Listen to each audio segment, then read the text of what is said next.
Беше много отдавна, още отпреди. Аз и ти бяхме едно.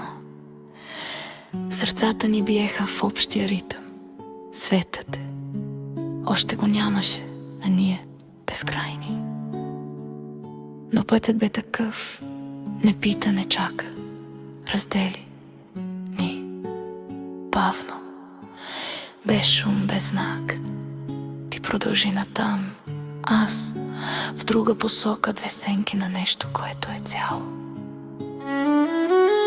И пътят ставаше лек, като мелодия позната.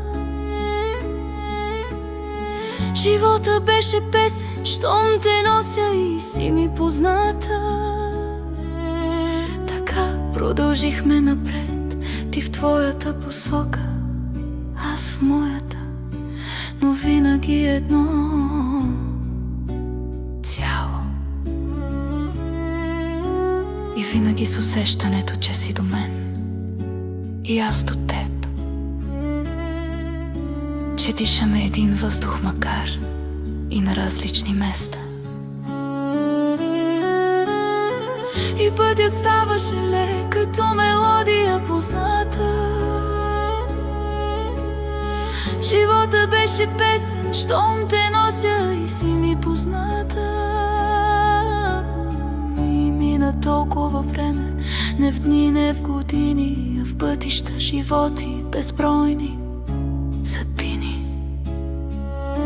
Вървяхме дълго, всеки по своята следа, с вярата и знанието, че сме едно отвъд това.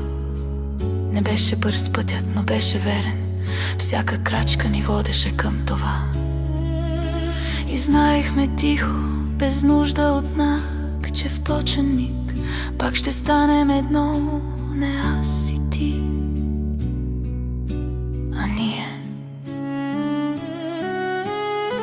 И пътят ставаше лек, като мелодия позната.